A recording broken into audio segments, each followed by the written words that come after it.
mga bebe ko! Welcome to another vlog! So ayan, time check, it's 12:09 na ng tanghali. Kasi nakatulog ako mga bebe ko. Siyempre galing kami ng Jebel Hapit kaninang madaling araw. Kaya push, vlog tayo ulit!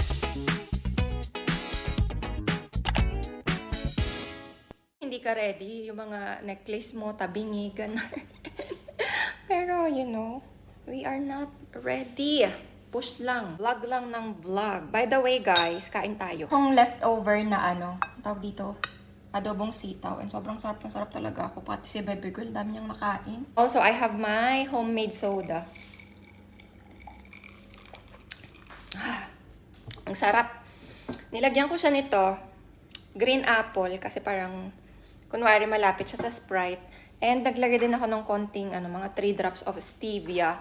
And yung ating soda water. So, ayun. Soda water or carbonated, something like that. So, eto siya. Parang hindi na ako bibili ng Pepsi. Nagka-crave talaga ako. Tapos, ubos na yung aking coffee ko. So, nagtitiis pangit ako sa brewed coffee. Ganon.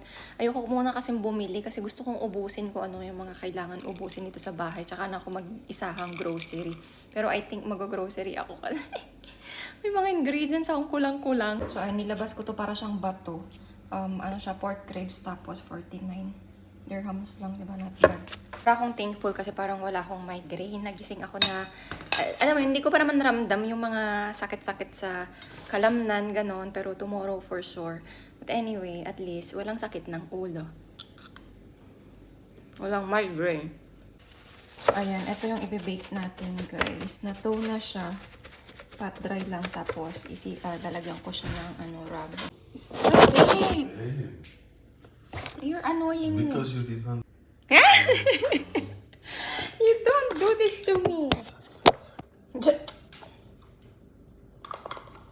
Go away. You're diving today?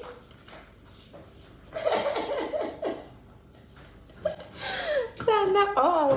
You went there for no reason in Geneva. Babe, what did you buy in Amazon? Fruits? Only this. But why there's so many bags? Because I got also butter and salmon. Salmon? They have good salmon there? It's just salmon. Babe!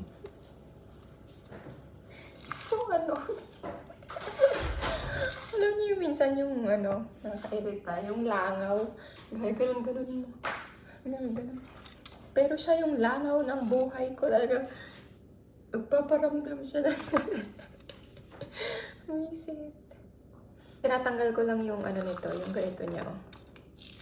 Hindi ko alam kung anong tawag. Basta yun. So, ayan, nag-grab na ako sa kanya ng mustard. And gagamit ako nitong Jamaican style na jerk seasoning. Tama ba yun? So, ayan siya. Ibababad ko lang siya for 2 hours. Hindi ko pala nakwento sa inyo mga bebe ko.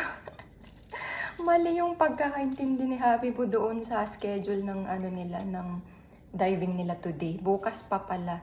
So, nagpunta sila ng Ras Al Khaimah for no reason. Kaloka. So, babalik ulit sila bukas. Kaloka na mag-amang to. Hindi nagdo-double check ng schedule. So, ayan siya. Tapos, babalik ta rin ko din. Para malagyan din sa kabilang side at saka sa likod. Hala, nahatching ako. Iba pa naman pag ako yung nag-sneeze, guys. Dire-diretso na to. Tapos, mamaya ulit. Ganon. Tapos, hanggang sa watery na yung ilong ko. Kaloka. Allergic reaction. Ito kasi, yung niya, dust emerald niya. But anyway, laban natin. Ayan. Sa mga sides.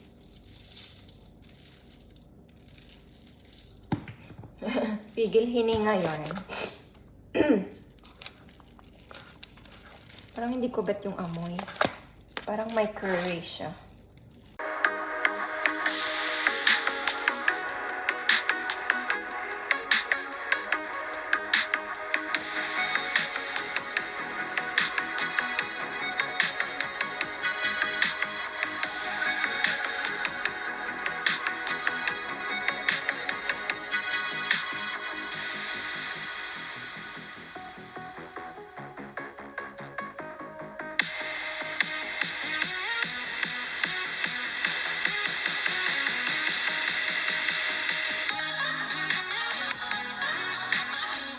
Mga bebe ko na busy ako. Hindi ko na malayan yung oras. Ngayon lang ako nakapag-bake.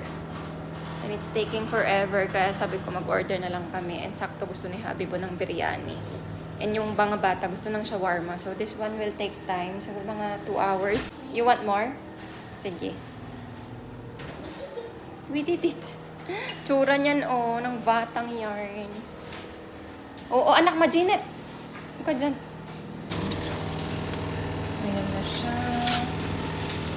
Tatanggalin ko na yung foil, tapos papahiran ko to ng sauce. Ibabalik ko pa to siya sa oven. Anyway, tap-tap lang. Okay, ayan, ibabalik na natin siya sa loob. Nawala ng foil. Ayun yung kinain ni Papa. Hindi niya naubos. Tapos, eto si baby girl. Gusto niya ng shawarma rice. Oh. Diba? Oh, wow. And meron si baby boy, Shawarma. beef shawarma at saka chicken. And may kasama na rin siyang rice. Dito ko pala nabili yung shawarma rice. Mobas.